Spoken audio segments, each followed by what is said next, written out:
Olá, meu nome é Gustavo Merendi e essa é a apresentação da fase 1 do Tech Challenge do curso de Arquitetura de Sistemas .NET da FIAP. Eu faço parte do grupo 39, juntamente com o Tiago Galante, e nessa apresentação eu vou detalhar a abordagem e as entregas que nós fizemos para atender os requisitos do desafio. O escopo do nosso projeto é o desenvolvimento de uma API REST destinada ao gerenciamento de usuários e de seus jogos adquiridos na plataforma FIAP Cloud Games. Para construir essa solução, adotamos a metodologia Domain Driven Design, que estabelece uma arquitetura com clara separação de responsabilidades entre as suas camadas.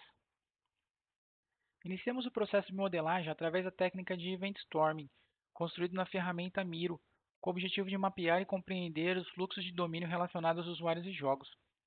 Estes são os agregados criados durante a fase de Event Storming, e embora os requisitos de projeto sejam a criação de agregados de jogo e usuário, criamos agregados adicionais para estudo da técnica. Então, como vocês podem ver aqui, a gente tem promoção e biblioteca. Passamos todas as fases do Event Storming. Então, desde criar os eventos até a adição dos modelos de leitura, dos comandos, dos atores, dos sistemas externos, como vocês podem ver aqui.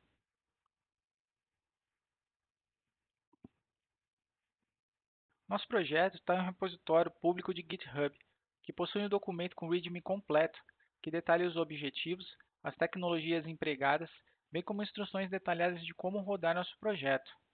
Agora vamos ver o código dele no Visual Studio. Nossa solução consiste em um monolito, seguindo o padrão de controller MVC, e foi dividido em 4 projetos, representando as camadas de DDD.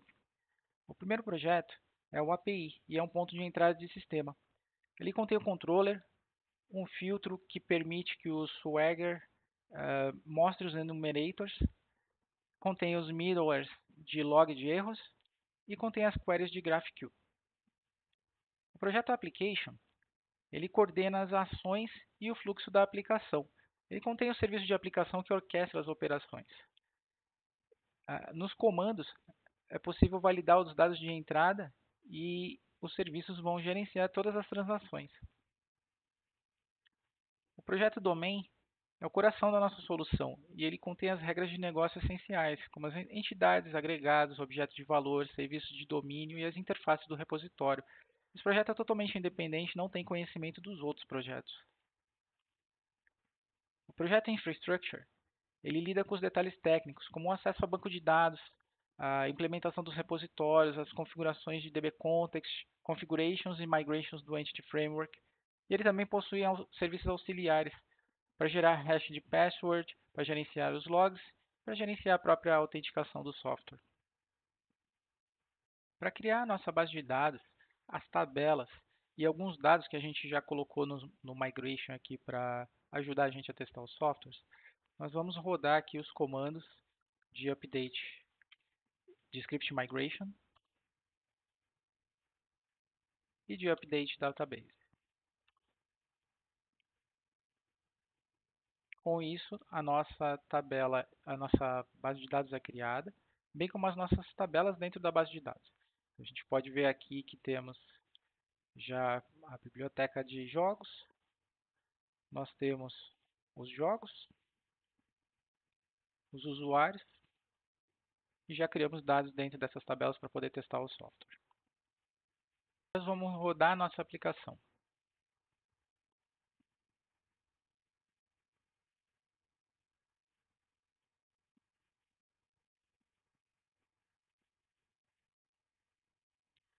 Todos os endpoints aqui, eles precisam da autenticação, utilizando o nosso token JWT. O único endpoint que não precisa de autorização é o cadastro de usuários. Então, o usuário pode se cadastrar sem ter logado no sistema. Então, vamos testar esse cadastro de usuário. Aqui, como vocês podem ver no Swagger, a gente criou a documentação do endpoint com as regras de validação e os possíveis erros que podem dar aqui. Então, primeiramente, vou criar o usuário 1.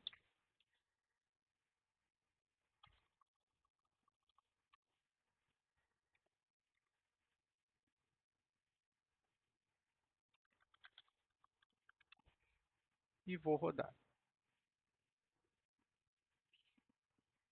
Então nós temos um erro aqui que o formato de e-mail é inválido, porque eu não digitei o e-mail completo. Vou digitar agora o e-mail completo.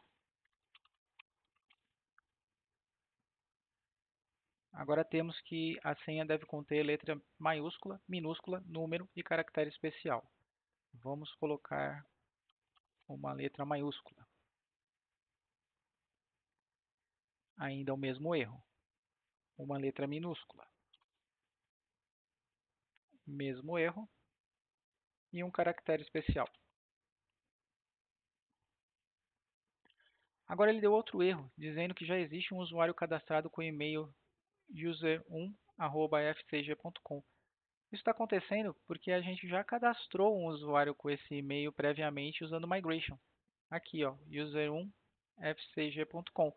Então vamos mudar esse e-mail para usuário 1. Agora o usuário foi criado com sucesso, como a gente pode ver aqui. Então vamos para o próximo endpoint, que vai listar todos os usuários cadastrados no sistema. Quando eu tento testar esse endpoint, ele me dá uma resposta 401, que significa que eu não estou autenticado. Então, esse endpoint precisa de autenticação. Vamos autenticar no sistema usando o usuário que nós acabamos de criar.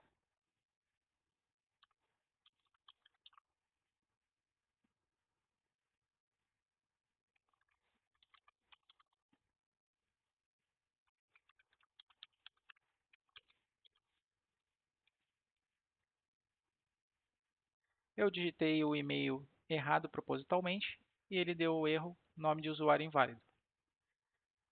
Se eu mudar para o e-mail correto, ele deu senha inválida, porque propositalmente também eu não coloquei o último caractere. E aí, com o usuário autenticado, eu tenho o token, que eu posso copiar aqui e autorizar no nosso sistema. Com o usuário autorizado, agora eu consigo listar todos os usuários do sistema. Esse é o que nós acabamos de criar, usuário 1. Vou copiar o identificador único dele. E vou testar o próximo endpoint, que lista um usuário por identificador único. Ele trouxe corretamente o usuário. Notem que se eu digitar esse identificador errado, ele também me traz um erro, que não existe usuário com esse guide na base de dados. Agora, próximo teste é atualizar os dados desse usuário existente.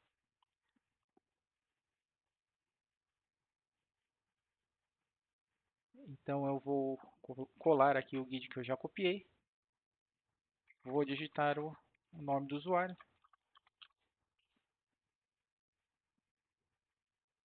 e posso trocar a senha também.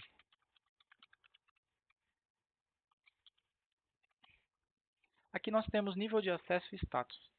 O nível de acesso ele foi criado como enumerador e o status também. Então nós temos os níveis de acesso usuário e administrador e os status pendente, ativo e inativo. Aqui nós vamos trocar o nível de acesso para administrador e vamos criar o status como pendente, que é 1. Quando eu rodo essa atualização, ele me dá um erro. Ele atualiza o nome e senha, mas ele me diz que somente administradores podem alterar o nível de usuário e status de usuário. O usuário com o role usuário não pode alterar o seu próprio nível de status e o seu nível de acesso. Então aqui a gente pode tirar esses dois parâmetros porque eles não são mandatórios. E aí sim eu consigo atualizar o meu usuário. O próximo endpoint seria para remover um usuário do sistema. Então eu coloco aqui o identificador único e executo. E aí temos a mensagem, usuário removido com sucesso. Agora nós vamos testar os endpoints de jogo. Então, para começar, a gente vai tentar cadastrar um jogo. Vamos inserir o nome do jogo, jogo 1, gênero 9. O gênero também é um enumerator, vocês podem ver aqui em cima, e a classificação indicativa também. Então, desenvolvedor eu vou colocar Capcom, descrição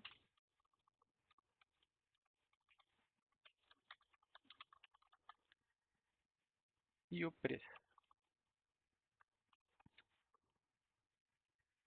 Quando eu executo, nós temos erro 403, porque o usuário comum não está autorizado a criar um jogo. Então eu preciso logar como administrador.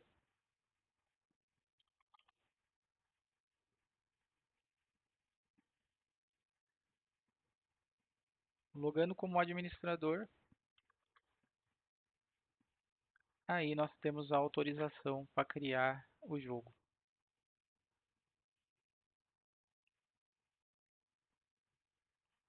Então aqui o jogo foi criado. Vou copiar o guide dele.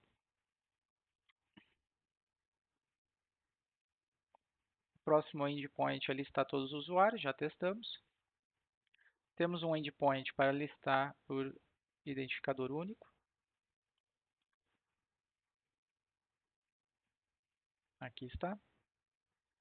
Um endpoint para listar por desenvolvedor. Então vou testar com o Capcom, que a gente acabou de cadastrar.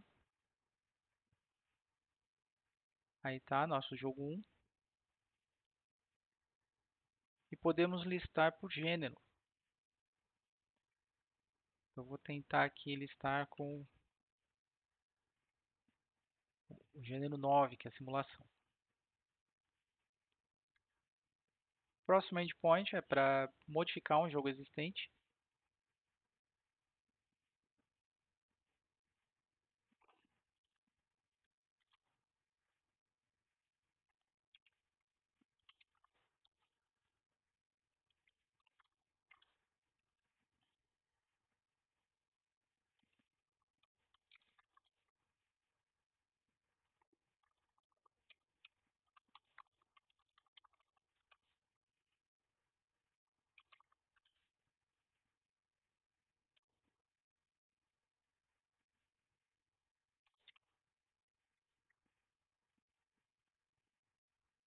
Aqui está o jogo modificado.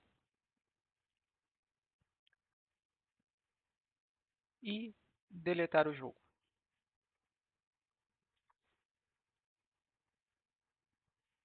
Jogo removido com sucesso. Aqui nós conseguimos também ver que todos esses comandos são logados através do nosso middleware. Então nós temos aqui, ó, por exemplo, o jogo foi removido com sucesso.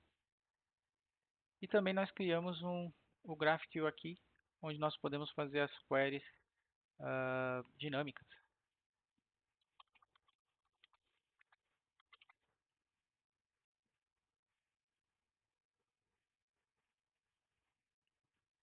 Para as nossas APIs, a gente usou aqui dentro dos repositórios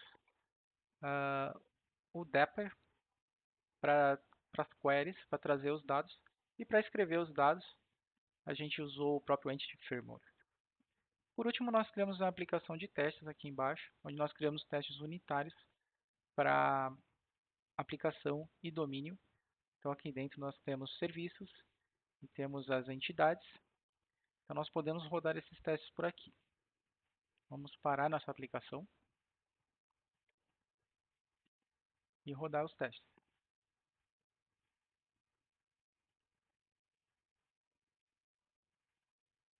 A gente pode ver aqui que criamos bastante testes aqui para cadastrar, para modificar, para obter, para remover.